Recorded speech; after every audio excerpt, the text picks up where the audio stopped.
es que me da la impresión, a través de los trabajos que se han hecho, los análisis, ¿verdad?, que son muy prematuros, porque el fenómeno de Internet, para analizarlo en profundidad todavía, es un fenómeno demasiado nuevo. Ah, claro, no tiene historia. Exactamente, es decir, no tiene historia. Entonces lo que se está haciendo es un cálculo, ¿no? Hay trabajos interesantes, Castells, Baudrillard, los europeos en general se han encargado de trabajar muy bien este tipo de temas, los norteamericanos lo hacen desde una forma mucho más práctica, ¿verdad? Tal vez menos, menos intelectual, pero marcando también de la importancia y la trascendencia que tiene Internet, por ejemplo, en la conducta humana. Se ha hablado tanto, ¿verdad? Se ha dicho tanto que hasta podemos crear una bomba atómica a través de Internet, etcétera, etcétera. Y bueno, ya la tenemos creada. Sí, se ha dicho mucho. Yo, por ejemplo, ¿tú te acuerdas que yo tuve un infarto hace años? Sí. Y que quedé muy en la pedrera. Sí. Mal lugar para tener un infarto. Sí, sí. Bueno, yo creo que en el campo de la medicina puede haber cambios impresionantes, positivos y muy importantes. Es que creo que ya están ocurriendo, ¿eh? Que están ocurriendo en muchos lugares, acá todavía no. Es una de mis obsesiones. Ajá. Es decir, que el Internet, como tú le llamas y que para nosotros es el Internet avanzado, pueda servir para conectar hospitales, para hacer ateneos, para hacer consultas remotas, para definir ciertas cosas, para mirar en laboratorios cuando no hay. En este país, por ejemplo, hay muy pocos médicos laboratoristas, y las radiografías que uno se hace las revisan los técnicos, no las revisan en general los médicos porque no hay. Claro. Entonces, poder enviar una lámina o una radiografía o cualquier estudio por correo electrónico, por internet, perdón, y que la vea un conjunto de especialistas en el tema y la pueda interpretar, podría mejorar muchísimo los diagnósticos. Un compañero mío estuvo en Corea y se enfermó y se fue a un hospital de Corea y no podía creer cómo funcionaba ese hospital. Sí, sí. Es decir, funcionaba. En un momento le hicieron una radiografía, lo mandaron al piso de arriba, el médico tenía la radiografía en su mano, en su pantalla, perdón, y estaba analizándola, y esas cosas, es decir, ese fluir de la información para ciertos elementos importante, me parece que es fundamental, y me parece que sí, en el Uruguay estamos muy atrasados con eso. Tengo un mensaje acá que está firmado por Elisa. Elisa tiene 81 años de edad y ha quedado viuda hace 7 años, y quedó sola porque sus hijos viven en el exterior, uno de ellos en Barcelona y el otro en Nueva York, según me cuenta. Elisa se sentía, como puede sentirse una persona en esas condiciones, bastante sola, según expresa en el mensaje que nos envía. Y hubo alguien que le dijo: tienes que aprender a utilizar la computadora. Y hoy, a través de la computadora, dice, he superado la etapa de soledad profunda que tuve en un momento. Hoy me conecto todos los días con mis hijos, hablo con mis nietos, tengo la percepción de estar junto a ellos y espero esos minutos en que vamos a compartir. Y no solamente eso, juego al póker y he hecho amigos a la distancia y he encontrado en la pantalla el entretenimiento. No todo es malo en Internet, yo diría que es todo fantástico. Esto es lo que dice Elisa, de 81 años de edad. Yo lo entiendo perfectamente. Yo tengo una hija en el extranjero con la que me comunico por Internet también. Digo, la entiendo perfectamente, y esas cosas no son positivas. Es decir, yo me acordaba cuando yo estuve en el extranjero y mi mamá, que era viuda, mandábamos cartas, y sí, las cartas llegaban 10 días después, y sí, después la mamá le contestaba, y entonces la respuesta a la carta llegaba 20 días después. Hoy nada de eso funciona. Hoy uno lo puede ver puede ver a la persona a través de la pantalla, seguro, no la puede tocar, pero la puede ver, puede conversar, puede saber cómo está.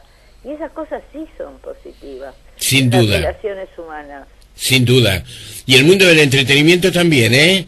Ya hay mucha cosa que podemos observar y dentro de poco tiempo tendremos ya las películas a través de internet. Hoy ya, de hecho, por YouTube podemos bajar muchísimo y es decir, es una revolución como tú señalabas en un momento. Tú eres montevideana, ¿verdad, Aida? Sí. Montevideana, ¿y qué te digo por ser ingeniera? No lo digo con la extrañeza de que se trate algo exótico, pero ingeniera, ¿qué te atraía de esa profesión? Bueno, la verdad que no, yo empecé siendo humildemente estudiando profesorado de matemática. Me gustaba mucho la matemática desde muy chiquita y cuando terminé toda la etapa de secundaria me fui al IPA. Sí. Pasando por otras vicisitudes en la vida que son mucho más complicadas. Viví en Israel, estuve en el ejército, etcétera, etcétera. Tengo una vida un poco variada. Ajá. Cuando volví, fui al IPA, y en el IPA un profesor de lógica matemática me dijo un día: Ida, va a haber una prueba para entrar en hacer unos cursos en la Facultad de Ingeniería, que se compraron una computadora. ¿Por qué no vas? Yo estoy seguro que te va a gustar. Yo donde trabajaba, que era en aquel momento en asignaciones familiares, ya habían traído una computadora que había visto y me parecía una cosa estrambótica. Uh-huh. Entonces, me lo dijo varias veces en las clases, pero además me había elegido a mí para decirme eso.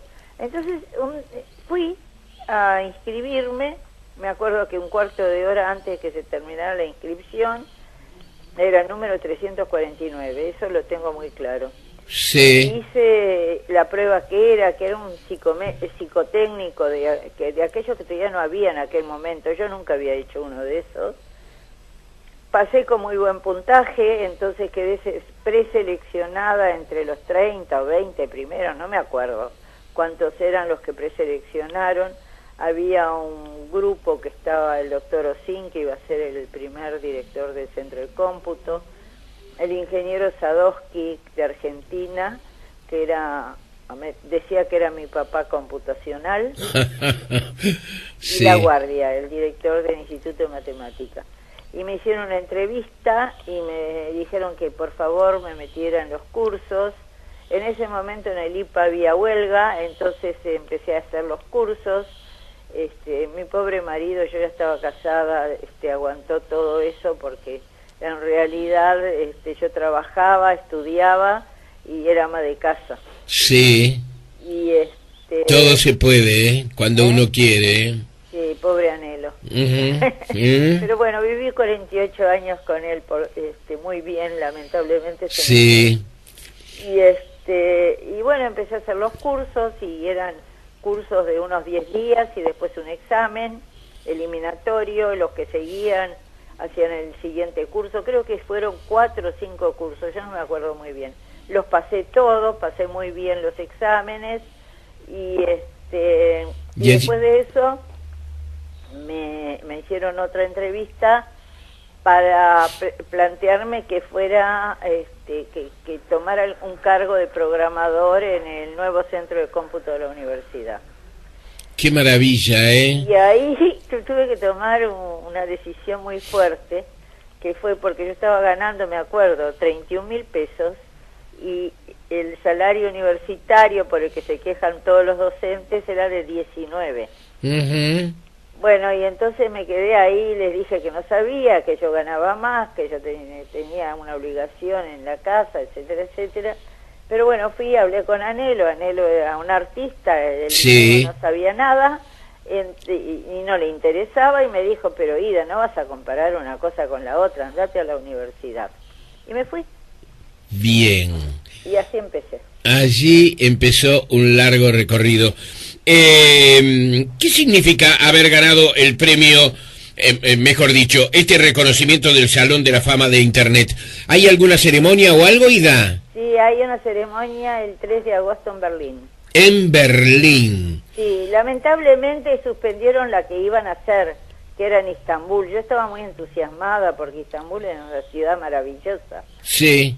Berlín es otra ciudad muy linda, pero yo tengo a mi hija, vive en Berlín, y yo estuve en enero, y además mi hija, mientras yo esté en Berlín, va a estar en Uruguay. Entonces, ¡qué bacana, claro! No me gustó mucho, mi hija va a estar trabajando con su hermano, que están armando una película, van a estar filmando una película, y bueno, me pareció muy loco eso de que justo me toque Berlín, un lugar que yo conozco bastante porque voy a ver a mi hija de vez en cuando. Sí. Y bueno, pero es ahí el 3 de agosto. Berlín, que es tal vez la gran ciudad europea hoy, no, es una ciudad fantástica. Sí. La gran ciudad europea. La gran ciudad cultural de Europa. Sí, es impresionante, pero además un empuje juvenil, una apertura, no sé, además de todo lo que significa, siempre significó Berlín una entrada entre el este y el oeste de Europa, ¿verdad? Pero además de la historia reciente, todas esas cosas que son absolutamente fascinantes, tiene una energía. Sí, no, es impresionante. Los alemanes tienen una energía, lamentablemente en algún momento de la historia lo usaron mal. Sí, cierto. Y hay un sentimiento de culpa profundo todavía, ¿eh? Sí, tremendo. Y además, mi yerno es alemán. Sí. Y yo me acuerdo que fui a ver aquella película que se llamaba La Banda Blanca y alguna otra de esas que hablan del fascismo. Sí. Y se lo comenté un día y me dice, y bueno, a nosotros eso en la escuela, ese tipo de películas nos daban por lo menos una vez por semana ese tipo de películas para que supiéramos que eso es lo que no hay que hacer. Sí. Y además es obligatorio, por ejemplo, entre los niños, llevarlos a ciertos lugares donde se les recuerda precisamente ese pasado terrible, ¿no? Sí. A veces inexplicable, como tú dices, con la brillantez del pensamiento alemán y todo ese tipo de cosas, pero eso no lo vamos a solucionar acá en 30 segundos, cuando todavía los historiadores, sociólogos, cientistas políticos siguen discutiendo, filósofos, siguen discutiéndolo a través del mundo. Quería transmitirte mi alegría y el orgullo para Uruguay, que significa esto, Ida, que creo que todos entendemos que es absolutamente merecido. Te doy un beso a la distancia y bueno, vas a tener a tu hija aquí en Uruguay, vas a estar tú en Berlín, pero va a ser un reconocimiento que creo que nos importa a todos, ¿eh? Bueno, puede ser que más a ustedes que a mí, pero bueno. Hasta muy pronto, Ida. Hasta pronto. Adiós. Gracias. Señores, Ida Holz, la primera latinoamericana en ingresar al Salón de la Fama de Internet. Esto es Tiempo Presente.